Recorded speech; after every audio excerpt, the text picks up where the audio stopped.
The GAZ-24 Volga wasn't just a car. In the Soviet Union, it was a rolling marker of absolute power. While millions of ordinary citizens waited a decade in line just to buy a tiny, cramped hatchback, the elite cruised the streets in the Volga. It was reserved for government officials, KGB agents, and approved celebrities. But how did a car that was essentially a clone of a cheap American grocery getter become the ultimate luxury item behind the Iron Curtain? And why did a used one cost 3 times more than a new one? The story starts in the 1950s, during the Khrushchev thaw. As Cold War tensions briefly cooled, Soviet engineers were sent to Detroit. The USSR wanted a new executive sedan to replace their aging fleet, and they initially looked at the massive tail fins of the 1955 Packard Patrician. Soviet Premier Nikita Khrushchev, fresh from a U.S. tour, even demanded the new luxury car be built as a massive station wagon for agricultural use. Engineers barely convinced him that top officials shouldn't be riding around in farming pickups. But Detroit's styling was changing fast. By the early 1960s, tail fins were dead. The new trend was boxy, utilitarian, and flat. The Soviet designers scrapped their plans and found a new muse, the Ford Falcon. Here is the biggest irony of the Soviet auto industry. In America, the Ford Falcon and Chevy 2 were budget compacts, cheap entry-level cars for college students and retirees. But in the closed, planned economy of the USSR, the Volga GAZ-24, a car of identical size and styling, was elevated to an unreachable premium luxury vehicle.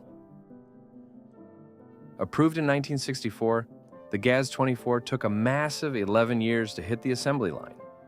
The government kept diverting its production budget to build other car factories. When it finally launched in 1970, it was already mechanically outdated. Compared to European rivals of the 1970s, the Volga was a dinosaur. While cars like the Mercedes W114 had modern disc brakes and independent rear suspension, the Volga used old-school drum brakes on all 4 wheels and heavy leaf springs. Because of its extreme body roll and heavy handling, the people gave it a nickname, the Barge. But despite the outdated tech, it had phenomenal durability, which made it the perfect taxi. The most terrifying Volgas, however, weren't driven by politicians or taxi drivers. They were driven by the secret police, the KGB. To chase down foreign spies and diplomats driving fast Western cars, the KGB needed something faster than the standard 95 horsepower 4-cylinder Volga. Their secret weapon was the GAZ-24. Under the hood was a massive 5.5-liter V8, pushing nearly 200 horsepower, paired with a 3-speed automatic transmission. To look identical to a standard slow Volga, the automatic shifter was styled to look exactly like a manual stick, and a fake clutch pedal was installed. But there was a catch. The V8 was so heavy that the car became dangerously nose-heavy in corners. The KGB's low-tech solution? They bolted a 90-kilogram concrete or lead slab directly into the trunk to balance the weight. In the West, you could order a car in any color you wanted. In the Soviet Union, the color of your Volga dictated your exact rank in society. Pitch black was strictly reserved for the highest government elite.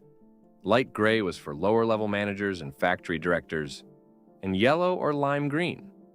That meant it was just a regular taxi. You didn't choose the color, the state chose it for you.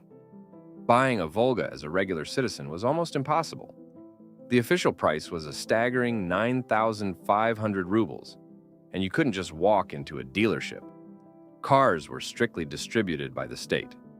To put that price into perspective, at the official Soviet exchange rate of the 1970s, 9,500 rubles was roughly 12,500 US dollars. For that exact same amount of money in America, you could buy 3 brand new Ford Mustangs or a brand new Porsche 911.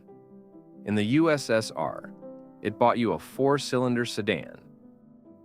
But it gets worse.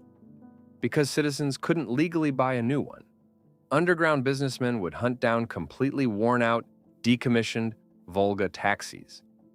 On the black market, a rebuilt high-mileage, used Volga sold for 25,000 rubles. At the official exchange rate, that was over $33,000. For the price of a used, beaten-up Soviet taxi, you could have bought a brand-new Ferrari or a four-bedroom house in the American suburbs. Soviet leader Leonid Brezhnev loved hunting, but standard Volgas kept getting stuck in the deep Russian mud. The solution? Soviet engineers built the GAZ-24 They basically took the luxury Volga body and dropped it directly onto a rugged military 4x4 chassis. It was the Soviet equivalent of a lifted monster sedan, decades before modern crossover SUVs even existed. Believe it or not, the Soviet Union actually exported the Volga to the West. Through a Belgian company called Skaldia Volga, the cars were sold in France and Scandinavia. Because Westerners didn't want the thirsty, outdated Soviet gas engines, the Belgians retrofitted them with reliable Peugeot diesel engines. They actually became quite popular as cheap, indestructible taxis in Europe. The GAZ-24 Volga was a mechanical contradiction. It was a copy of an American budget car that became a Soviet limousine. It was slow, outdated, and handled like a boat, but it was also indestructible, fascinating, and carried an aura of total authority. It survived the collapse of the Soviet Union, finally leaving production in 1993. What do you think about the KGB's concrete slab V8? Let me know in the comments, and don't forget to like and subscribe for more deep dives into automotive history.